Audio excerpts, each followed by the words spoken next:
Yeah, I'm so sorry about this. I know I'm like a minute late, 2 minutes late. My computer, for some reason, my camera's not connecting to my computer, so I'm like stuck to using my phone again, and I haven't been able to use my studio. So it's one of those days. But welcome to Nightcap. This is Nate. You know the deal. This is the year of experimentation. So we're gonna have some wins. We're gonna have some hits. Some sometimes the technology is gonna just tell me to fuck off, like it is today. I don't know what's going on. It's so annoying. Come on, computer. Maybe I have to restart it. I'm restarting my computer. But anyway, oh, you know what? I'm just gonna log out. Hold on. I know I'm live, but it's just so annoying. I get obsessive when when stuff's not working the way it's supposed to. I'm like annoyed. That's why I need a producer. Shut down. Shut down. Anyway, listen. So nightcap, you know the deal. I'm not going to be long tonight because, as you can see, I'm in a kerfluffle. I'm having some issues, but I want to talk about something that is something I talk about all the time. Fear. I talk about fear all the time, and I talk about it in the context of the parties using it to essentially motivate their voters, right? So there's this fear factor that's always in play during election years. And it's the thing that moves people. Like when you're fearful of your security, if you get someone to be scared of other people or get somebody to be scared that something's going to take away their security, you can get people to do things. And so, if you say you're taking away someone's freedom, for a lot of people, that excites them enough to where they'll storm the Capitol building. So, I always talk about it in that context, but then there's the other side of fear that's valid. There is a fear that, it is, well, is it called fear? I don't know, but I think it's okay to be fearful or suspect of somebody that is really advertising their end game is kind of this dystopian nightmare that I've been talking about. I've been talking about since February. The GOP's endgame. What does it look like? It's a theocracy, it's an autocratic theocracy with oligarchs essentially ruling sections of the country with religious like Sharia. I swear to God, that's the vision that I'm seeing. And that's what Rick Scott painted. And so I say, don't be fearful. But I think there's some room to be fearful when someone's kind of going against kind of everything that America stands for, and they're saying, "Hey, we want the world to be this view," and yet out one side of their mouth they're talking about freedom, and out the other they're saying, they want to restrict rights, like they want to kind of, condemn you for teaching history, condemn you for, telling the truth about how some of our founders were racist. All that stuff is now kind of fodder to get people fearful of what could be, right? But none of that's come to fruition. In fact, the opposite is true. When you start banning books and you start restricting people from being who they are, people find different outlets. There's a movie called Equilibrium that's with Christian Bale, and it's kind of has these what are called gun katas, and they do all these dancing fancy gun katas, and they essentially outlawed all books because of the emotion that it could instill and the possible insurrection that could come from this book, from somebody reading some content. So they've really taken the Republican stance on banning books, and they've said, all right, the end game is just we just get rid of any book that's going to shift somebody's viewpoint from what we believe. And so that's a type of, I mean, I don't understand how they conflate that kind of end game with some kind of search for freedom, because to me that sounds exactly the opposite of freedom. And I believe, as somebody who's not religious, who's working on my spiritual side more and more as I get older, I'm not religious and I don't believe the same way a lot of people believe, but I do believe that everyone's entitled to their own truth.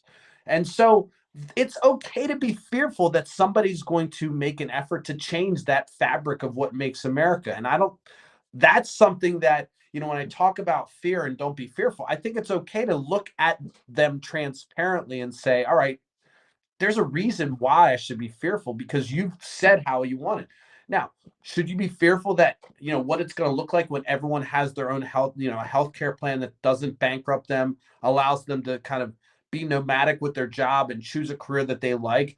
Is that an end game that scares you? No, but for whatever reason, the amount of money that's involved in that change and that sea change of wealth distribution, essentially giving everybody this autonomy, would fuck shit up for a lot of people that are in that game where they're owning capital. They're owning, remember, I talked way long time about where capital, the word capital comes from. It comes from a root word of cattle. And so the goal is to amass capital, and then you can control things. And so this is the end game for capitalism. We're in late stage capitalism right now. We're seeing people, the income gap grow and grow. And I'm a fucking capitalist in the regard that I think of myself as, I'm not scared to go out and make things happen on my own, or I'm back in the job force. So I believe in our system in some ways, but what I don't believe in is that there aren't better ways to make it so that everybody has the opportunity to do what they fucking want. They can earn, but they pay their fair share to make sure that our wealth is not concentrated with a fucking bunch of people. And that's how other countries are run. And we're becoming just like other countries where the rich just essentially control everything. So is that scary to me? Yes, that's what I'm scared of. I'm scared of seeing what I see with my eyes happen. Just put on my glasses. I'm seeing what I see with my eyes happen.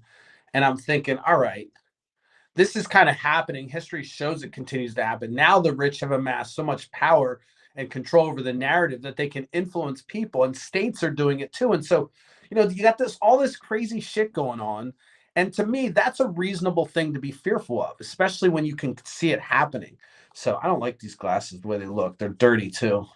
I don't know, man. I'm an oily motherfucker, I guess.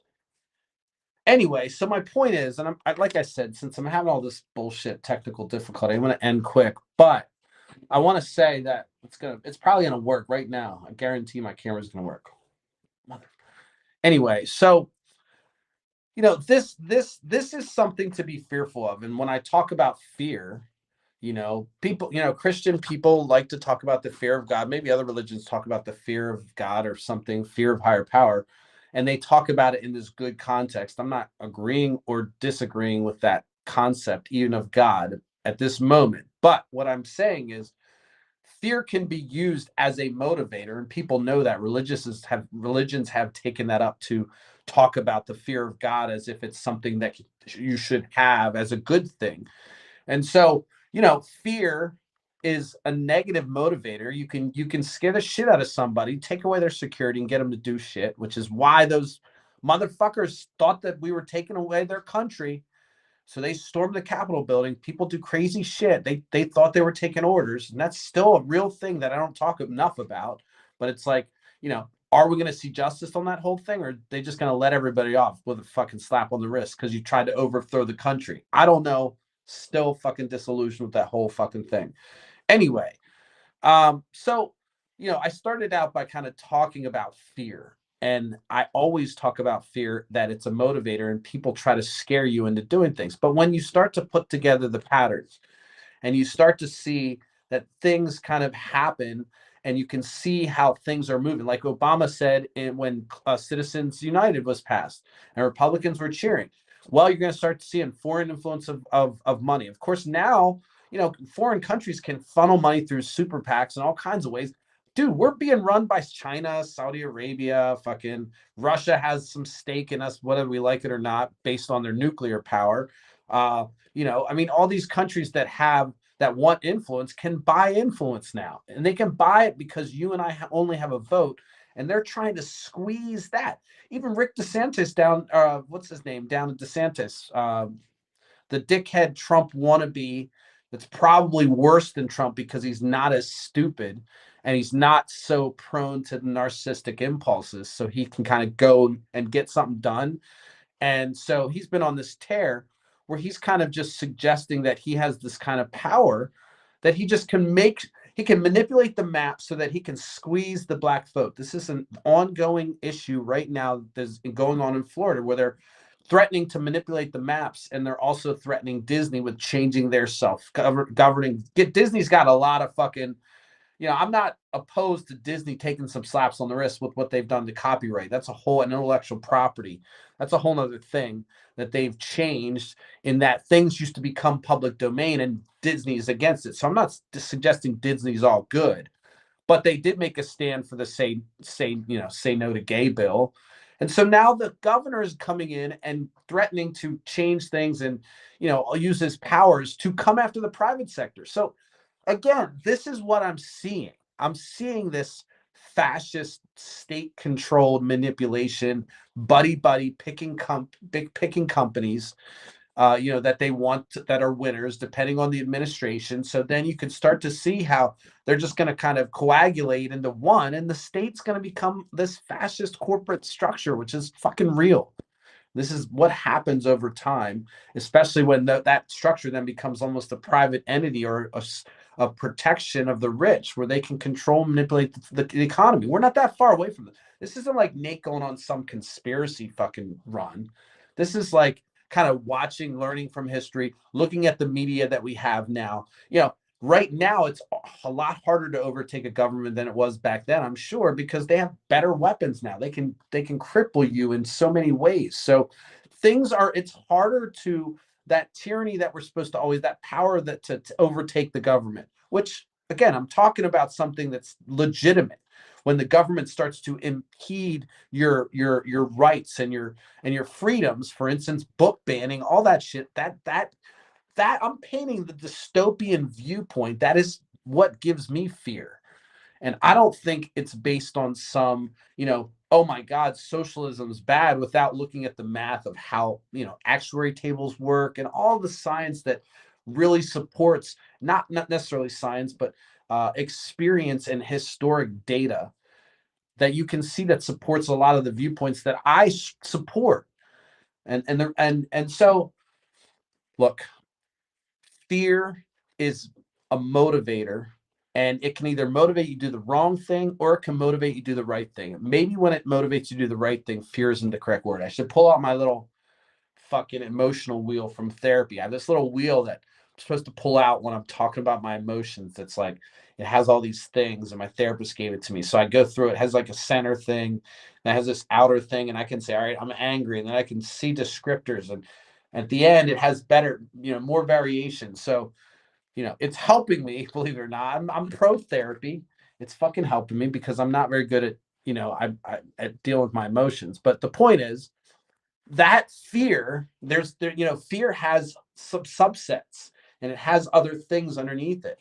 And so it doesn't necessarily have to be a bad emotion or a bad thing. But if you don't have a capacity to do some analysis, and you're just going with your core beliefs without ever questioning what the fuck you're hearing, then you're going to be susceptible to the wrong kind of fears, and you're going to do dumb shit like we saw over the last 6 years, or whatever, with the Trump years and all that shit. So anyway, that's all I got today. I just wanted to touch on fear because I talk a lot about it. I kind of whipped that out of my ass, but I think it was reasonably coherent. And I think there's evidence to support the fact that you can see, motherfuckers, how easily people are manipulated online. You can see how, let's just talk about myself. I was fucking like, I didn't drink, smoke. I was like working out 3 times a day when COVID first came because I was deathly scared of, there you go. Shouldn't have said smoke. Take my medicine, I mean. So I was deathly scared of COVID. And so, the fear was it good? Was it too much? Who knows? I didn't get COVID yet. I still haven't got COVID yet. So whatever I'm doing is working with whatever. So I don't want to jinx myself. The point is, fear made me do certain things, and it was to my benefit, and it didn't hurt me, and it was part of us trying to figure out what it was. So I don't necessarily think that was a bad fear. Do I have bad fears? Yeah, I have some fucked up bad fears, some irrational fears, possibly. Not too many though. Like, I'm even the fear of flying, even the fear of heights, like it's rational. I don't like being that high and blah blah blah. But anyway, all right. So that's all I got for tonight. I'm going to be doing something tomorrow that may impact this show, the timing of the show, and it's something I can't avoid. So, but I'll try to get on either way. I'll just get on and probably say, "Hey, what's up?" I'm doing this thing. But I wanted to say thank you. As always, like people are still kind of sending me emails and texts and stuff like that, and I appreciate it. And I talked to the place where I'm working in my office, and there's a studio there. I actually made the conversation today with them to talk about what it costs to get the studio rented, where I can have 24 access to, 24/7 access, because that'll allow me to do my podcast at these weird hours.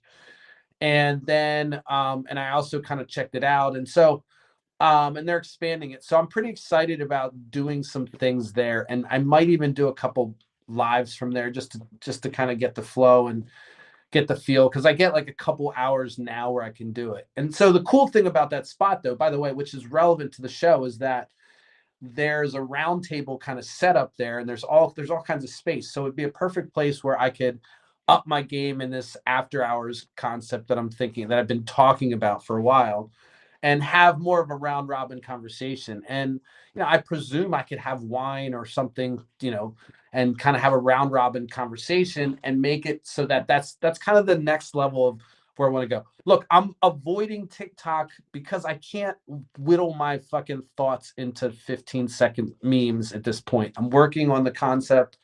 I even talked to a writer, talking to two people that are writers, that are teacher writers, that are private comedy teacher satire writers. So, I don't know, I don't know. And I'm always, I consider myself a self learner, but I'm definitely having trouble merging in my content into this small, concise, bite-sized stuff that works for TikTok. So it's painful. I'm not doing the right thing with that. But I like to talk, I like to rant. And I think if I can get a monologue and do some other things and make a fucking round table and keep it interesting, I think I can spice it up. Anyway, with that being said, like I said, I can't even see because my other glasses aren't here. My computer's probably gonna work. Check me out tomorrow at 10:30. By the way, go through my blog post. Somebody went through it today. I'm glad people are looking at it still. And because the Rick Scott article I reposted, because people are talking about that now. But somebody made the claim that I use the word globalists. And I know for a fact that that's not how I talk. Number one, I don't talk that way. Number two, I know what that refers to. And if I was talking about Rick Scott, I most likely was quoting him, because that's a word that he does use. In fact, he talks about it in his platform. So just to be clear, if you ever read something that you're not sure of, let me know. I didn't change it. I didn't even go look at it because I didn't have time. So I just want to put that out there, that if you see something that doesn't sound like it makes sense, there's a possibility I made a mistake, or I'm quoting, or there's an explanation. But I'm not I'm not one of those people that's going to start using slurs to make a point against something that's derogatory and taken kind of out of it's been used pejoratively for a while. And so I know that better. I might slip up with the R word, which is the word retard, once in a while, because that's such an old habit and it's not funny, but I do say it. Sometimes I slip out all the time, and I'm always chastising myself, and it's fucked up. I shouldn't say it. I know, but I'm honest. But the globalist thing, I don't say that about people. So anyway, so people read my blogs, check them out. There's some good stuff in there, and it's still relevant. Even like today, one of the things I was trying to do when I put up those blog posts was put out larger concept, what people call evergreen content, stuff that would like stick and make sense, larger concepts than just focusing on the day-to-day bullshit. And so I go through my articles because my writing's mediocre, but I think I put out some concepts there that are high level that still stick, even when I'm talking about personalities. So people actually go back through the blog sometimes. I appreciate it. And somebody emailed me today suggesting that I was anti-Semitic, and I'm like, nah, I'm not even gonna, nope, not even need to look at it. I know what I am, so I'm not. So anyway, thanks for supporting me. And like I said, I'm working this job. It's gonna be a little hazy for the first couple, probably month or two, until I'm like feeling confident with the system. And I am one of those people that tries to learn everything, so I'm slow. So it probably feels like I'm slow right now, but I think I'm doing a good job. I think they're happy with me so far, but I'm focusing on it. And so that's going to make me look a little bit tired sometimes. And I'm really kind of wiped out tonight. So, but I think I made a good point about fear. Check it out. Check out my blog. Make sure you smash like, hit the vlog button, share it. If you can't share it, send me a message and say, dude, I like that show. Tell me you hated it. See you tomorrow at 10:30. Well, like I said, it might be iffy because I got this event. But thanks for checking out. Thanks for checking